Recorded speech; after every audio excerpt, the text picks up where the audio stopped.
Assalamualaikum warahmatullahi wabarakatuh. Perkenalkan, di sini saya Jendri Pratama, NIM 111-180-011 dari kelas C Teknik Komunikasi.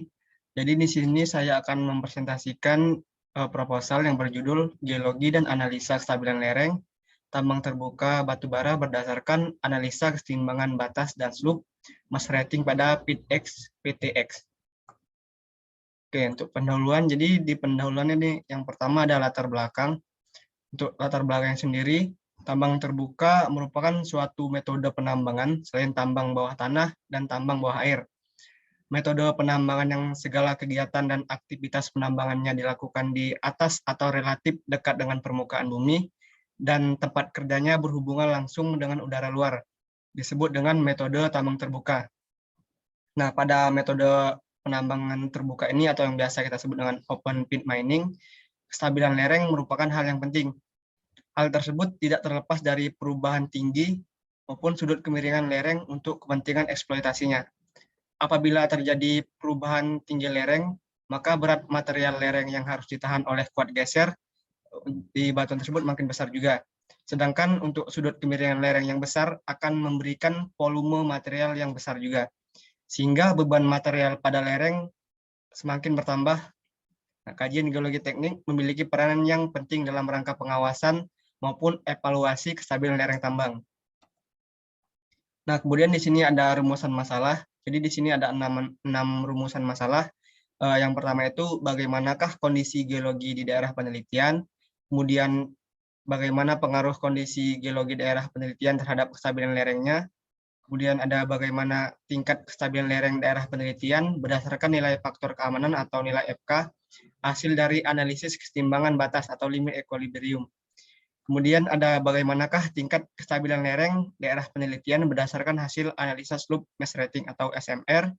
Kemudian ada bagaimana hasil perbandingan perhitungan tingkat kestabilan lereng menggunakan metode keseimbangan batas dan slope mass rating. Dan yang terakhir itu ada bagaimana rekomendasi optimasi geometri lereng daerah penelitian berdasarkan potensi keruntuhan dari nilai FK yang dihasilkan. Nah, di sini ada maksud dan tujuan. Jadi untuk yang pertama, maksud dan tujuannya itu untuk mengetahui kondisi geologi di daerah penelitian tersebut, kemudian untuk mengetahui pengaruh kondisi geologi daerah penelitian terhadap kestabilan lereng, kemudian ada untuk mengetahui tingkat kestabilan lereng berdasarkan nilai faktor keamanan hasil analisa keseimbangan batas, kemudian untuk mengetahui tingkat kestabilan lereng berdasarkan klasifikasi massa batuan SMR, kemudian untuk membandingkan tingkat kestabilan lereng berdasarkan hasil analisis keseimbangan batas dan SMR, dan yang terakhir untuk memberikan rekomendasi optimasi geometri desain awal lereng di daerah penelitian berdasarkan potensi keruntuhan dan nilai FK yang dihasilkan. Nah, di sini untuk batas penelitiannya, jadi batas penelitian ini dilakukan pada lereng tambang terbuka di PTX, PITX, yang berada di Provinsi Kalimantan Timur. Nah, untuk lokasinya sendiri berada di Kalimantan Timur tadi, yang terletak di PITX di PTX. Nah, untuk hasil penelitiannya, berdasarkan penelitian yang telah dilakukan, diharapkan dapat memberikan informasi kepada perusahaan mengenai tingkat kestabilan lereng berdasarkan analisis keseimbangan batas dan slope mass rating. Selain itu juga dapat pula memberikan informasi mengenai jenis longsoran yang dapat terjadi sehingga dapat mencegah kelongsoran pada daerah penelitian, serta memberikan rekomendasi optimasi geometri desain lereng awal di daerah penelitian berdasarkan potensi keruntuhan dan nilai FK yang dihasilkan. Nah, kemudian ada metode penelitian. Jadi di penelitian ini terbagi ke dalam 4 tahapan, yaitu tahapan pendahuluan, tahapan pengumpulan data, tahap pengolahan data, dan tahap penyusunan laporan. Nah, di tahap pengumpulan data sendiri di sini terbagi lagi menjadi 3. Yang pertama itu ada pemetaan geologi, kemudian pengumpulan data geometri lereng, dan juga pengumpulan data geologi teknik. Nah, setelah itu dilakukan tahap pengolahan data. Nah, di sini melakukan 2 metode, yaitu dengan analisis SMR dan melakukan analisis keseimbangan batasnya. Dan terakhir ada tahapan penyusunan laporan. Nah, untuk kajian pustakanya, pertama itu ada geologi regional. Nah, di sini merupakan gambar cekungan Tarakan Kalimantan Timur yang merupakan daerah penelitian. Jadi daerah penelitian ini secara geologi regional merupakan bagian dari Cekungan Tarakan yang merupakan salah satu dari 3 cekungan tersier utama yang terdapat di bagian timur kontinental margin di Kalimantan. Nah, dari utara ke selatan itu ada Cekung Tarakan, kemudian Cekungan Kutai, dan Cekungan Barito, yang dicirikan oleh hadirnya batuan sedimen klastik sebagai penyusun yang dominan, yang berukuran halus sampai kasar dengan beberapa endapan karbonat. Nah, ini merupakan peta geologi dari Cekungan Tarakan yang disederhanakan dan dimodifikasi dari Pertamina.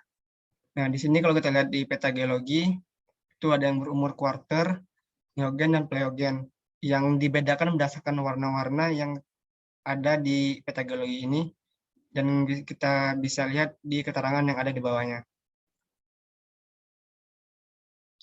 Nah, kemudian untuk stratigrafi regional, jadi stratigrafi regional tersier dan kuarter dari Cekungan Tarakan, jika dilihat dari tua ke muda menurut Hidayat tahun 1995, dapat dibagi menjadi beberapa. Yang pertama itu ada formasi danau, yang paling tua, yang berumur pre-tersier, kemudian ada formasi Sebakung, formasi Sujau, kemudian formasi Selor dan formasi Mangkabua, kemudian ada formasi Tempilan, kemudian ada formasi Tabalar, formasi Birang dan atau Nain Tupo, kemudian ada formasi Latih atau Meliat, kemudian formasi Menumbar, formasi Tabul dan Sentul, formasi Sajau atau Tarakan, formasi Buyu dan Waru, dan terakhir ada endapan aluvial. Jadi jika dilihat dari penambang stratigrafinya, di sini yang paling tua itu pre-tersier dari formasi danau tadi, kemudian ada juga yang endapan-endapan kuarter.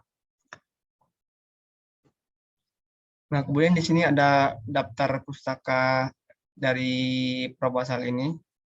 Mungkin sekian presentasi yang dapat saya sampaikan, lebih dan kurangnya saya mohon maaf. Wassalamualaikum warahmatullahi wabarakatuh.